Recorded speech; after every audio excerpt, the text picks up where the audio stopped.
해외 위조 신용카드를 사용한 일당들 척발.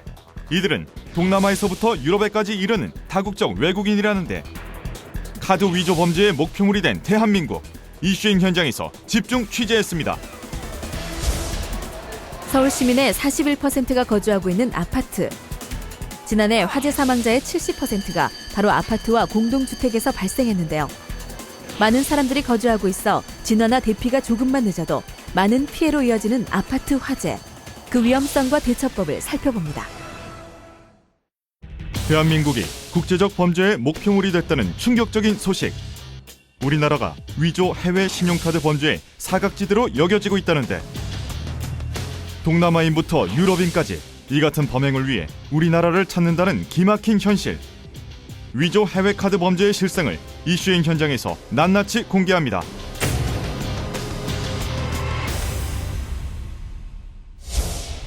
우리나라를 찾는 외국인들이 해마다 증가하고 있는데요. 그러나 이들 중에는 범죄를 위해 작정하고 우리나라를 찾아오는 외국인들이 다수 있다는데요.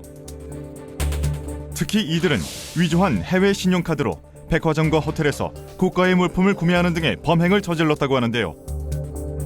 해당 사건을 수사하고 있는 서울지방경찰청의 국제범죄수사대를 찾아가 봤습니다.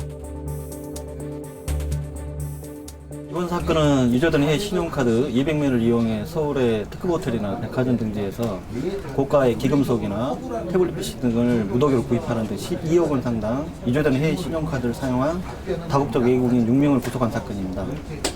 다국적 외국이라면 그 사람들 국적은 어느 나라? 국적은 싱가포르, 말레이시아, 터키입니다. 기존에 우리나라에서 발생한 해외 신용카드 위조 범죄는 동남아인들을 중심으로 발생했는데요. 최근 유럽인들까지 범행에 가담하고 있는 추세라고 합니다. 기존에는 동남아나 아프리카 국적인들이 국내에서 위조 신용카드를 사용하다 적발된 사례가 빈번하게 있었으나 이제는 이제 유럽인까지 한국에서 위조 신용카드 사용이 쉽다는 점을 알고 국내에서 직접 신용카드 위조 사용한 그런 범죄 사례입니다. 백화점의 한 전자매장, 한 외국인이 물품을 구입하기 위해 계산대에 서 있는데요. 신분이 불확실한 외국인의 특성으로 인해 여권 확인을 요구하는 점원. 외국인이 제시한 것은 위조된 여권. 그러나 점원은 여권에서 별다른 문제점을 발견하지 못한 듯한데요. 위조 카드로 결제까지 성공한 외국인. 고가의 전자제품을 건네받은 뒤 유유히 사라져버립니다. 주로 동남아에서 들어오는 싱가포르인이나 말레이시아 국적인들은 그 현지에서 위조된 신용카드를 직접 소지한 채 국내 입국해서 백화점이나 그런 특급 호텔 등에서 사용을 하였고요. 터키인들 같은 경우는 국내에서 직접 위조 장비를 갖춰놓은 다음에 신용카드를 위조, 사용한 것으로 저희는 파악하고 있습니다. 이들은 해외에 본거지를 둔 위조 총책과 국내에서 범행을 총괄하는 국내 총책, 위조 카드를 사용하는 사용책으로 역할을 각각 분담하고 있었는데요. 검거된 국내 총책은 범행을 저지른 사용책이 경찰에 체포된 이후에도 이틀 뒤에 또 다른 사용책을 입국시키는 등 조직적인 범죄단의 모습을 띠고 있습니다. 이번 사건의 그 범행의 특징은 첫 번째는 그 외국에서도 황금성이 용이한 그 태블릿 PC나 고가의 기금속 등을 그 집중적으로 매입을 하였고, 이들이 주로 범행을 저지른 곳은 서울 시내 일대 백화점과 특급 호텔 등 고가의 물품을 판매하는 곳. 이곳에서 위조된 해외 신용카드로 고가의 태블릿 PC나 고가의 카메라, 명품과 귀금속을 구매했던 건데요. 매장 직원의 이야기를 직접 들어봤습니다. 외국인들한테 판매를 할 때는 신분 확인이나 아니면 여권은 저희가 지금 해서 해야 돼요. 일단 카드 계산 자체라든지 외국인들 같은 경우는 저희가 어쨌든 따로 뭐 신분이든 카드로 결제를 하셔도 카드 같은 경우에는 사인하고 일단 확인을 해서 보니까 그런 경우에는 나중에 혹시나 문제가 발생할 경우에는 저희도 어쨌든 증빙자는 있어야 돼요. 이들은 여권까지도 위조해 신분을 숨기며 범행을 저질렀는데요.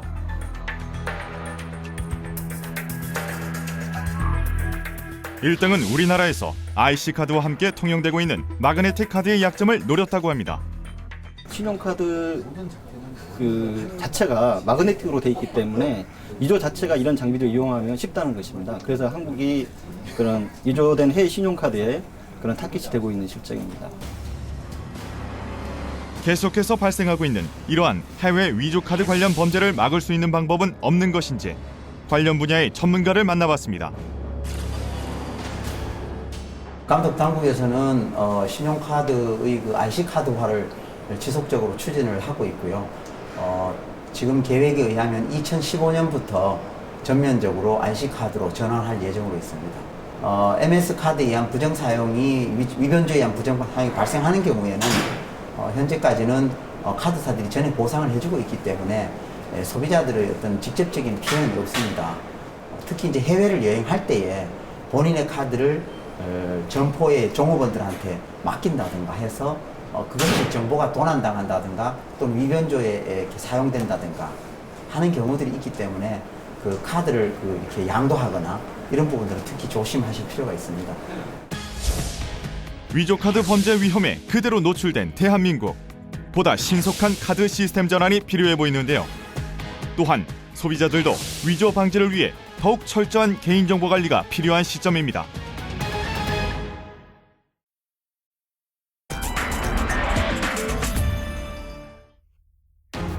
서울 시민의 41%가 거주하고 있는 아파트. 지난해 화재 사망자 10명 중 7명이 공동주택과 아파트에서 발생한다는 조사가 발표됐는데요. 많은 사람이 살고 있어 어느 곳보다 안전해야 할 보금자리인 아파트에서 왜 이렇게 안타까운 인명피해가 계속되는 걸까요?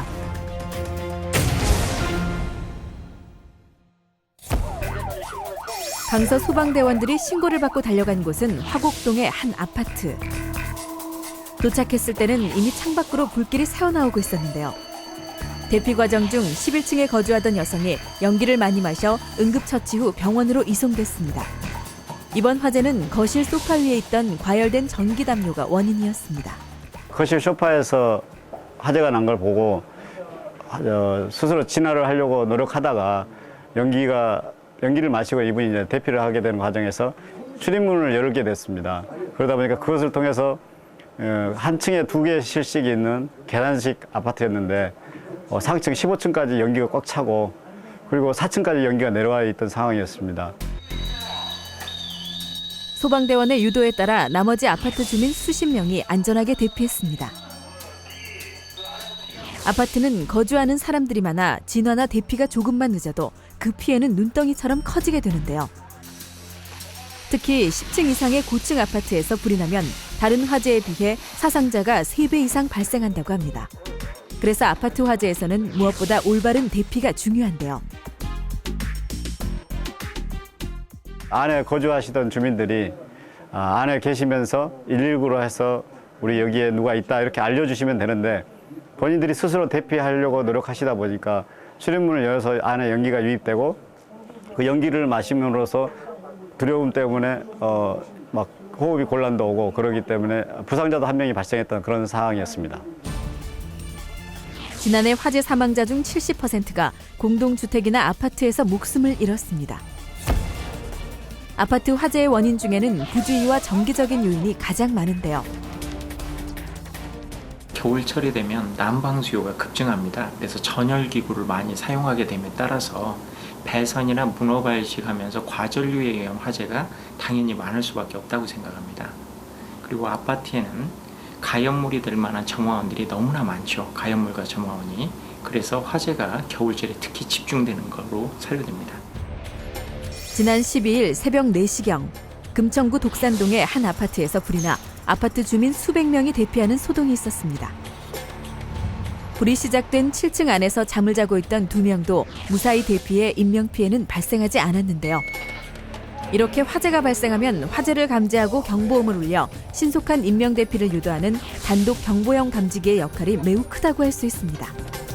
저는 지금 국민들의 안전을 스스로 지키는 방법 중에 가장 좋은 것은 화재 시 빨리 동작할 수 있는 감지기를 설치하는 것이라고 생각됩니다.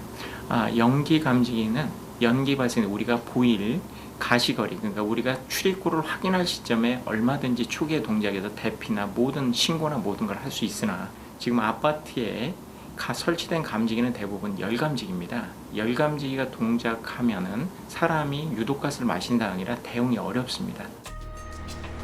단독 경보형 감지기의 설치만큼이나 화재 발생 시 인명피해를 줄이는 방법은 올바른 대피법을 숙지하는 일인데요. 지난달 제대로 대피하지 못해 목숨을 잃은 아파트 화재가 있었습니다. 새벽에 화재 신고 받고 출동했을 때 8층에서 연기가 까만 연기가 많이 나고 있었고 우유 투입구 쪽으로 화염이 분출되고 있는 상황이었습니다. 불이 시작된 8층 집안에는 70대 할머니 혼자 있었는데요. 현관문까지 불길이 번지자 탈출구를 찾지 못한 할머니는 베란다 밖으로 뛰어내리다 그만 목숨을 잃고 말았습니다. 출입구 현관문, 중문 사이에서 불이 발생했었어요. 거주자가 없는데 화재가 난 것 같아서 1층 쪽에 바닥, 1층 쪽에서 이제 인명검사를 하는 과정에서 투신된 할머니가 떨어져 있는 걸 발견하게 됐습니다. 제작진은 화재가 발생한 아파트를 찾아가 봤는데요. 아파트 관계자로부터 사고 당시의 이야기를 들을 수 있었습니다. 신고한 분이 얘기가 경경이 울려서 수명이 차에다가 말았다는 얘기예요. 주민들이 방화문을 닫아놔야 되는데 그러니까 15층도 울었어요. 윗사람들은 못 들은 사람도 있더라고. 새벽이니까 소방차 온 거 보고 가스장구로 갔는데 안 떨어지는 거 보고 소방한다는 데서 화재가 발생한 지 2주가 경과한 지금도 아파트 내부는 수리 중이었는데요. 그 당시 대피 요령을 제대로 알고 있었더라면, 조금만 침착하게 대처했더라면 하는 아쉬움이 많이 남는 사고였습니다. 그냥 가만히 계셨으면 사셨습니다. 많은 사람들이 거주하고 있어 화재 발생 시 인명피해의 위험이 큰 아파트 화재. 주민들의 꾸준한 소방안전교육이 필요한 이유입니다. 예, 저희가 그 소방안전교육을 실시하다 보니까 단순한 거, 소화기 하나만 해도요, 진짜 다 사용할 줄 알겠다 생각을 했는데, 제가 교육을 하다 보니까 정말 그 안전핀 하나 뽑지 못하고, 그 다음에 우리 소방시설이 벨이 울려도 대피하는 방법조차도 모르다 보니까 인명피해나 재산피해가 계속 일어나고 있다고 생각합니다. 서대문 소방서에서는 아파트 주민을 대상으로 소방안전교육을 실시하고 있는데요. 요번에 새벽 2시에 불이 났을 때 이분이 최고 먼저 피한 곳이 어딘지 아십니까? 우리는 고층 아파트에 불이 나면 연기가 몰려 질식 위험이 있는 엘리베이터보다는 피난 계단을 이용해 침착하게 대피해야 하는 등의 올바른 대피 방법, 그리고 초기 진화를 위한 소화기 사용법 등 소방 안전 사항을 미리 알아두면 비상시 생명을 지킬 수 있는 힘이 됩니다. 지금 가장 중요한 게 화재가 나서 대피할 때 중요한 공간이 계단이라는 공간입니다. 계단으로 안전하게 대피하기 위해서는 자전거나 장애물들이 전혀 없어야 됩니다. 관리 주체와 주민들이 정기적으로 훈련에 참여하는 적극적인 훈련을 실시하는 것이 화재 시 많은 생명을 보호할 수 있습니다. 계속되는 아파트 화재로 귀중한 생명과 재산 피해가 발생하고 있습니다. 특히 가장 큰 화재 사망 원인이 대피 지연으로 인한 연기와 유독가스 흡입인데요. 화재 예방에 힘쓰는 것은 물론 내가 살고 있는 아파트의 비상구와 올바른 대피법을 숙지해두는 것 잊지 말아야겠습니다.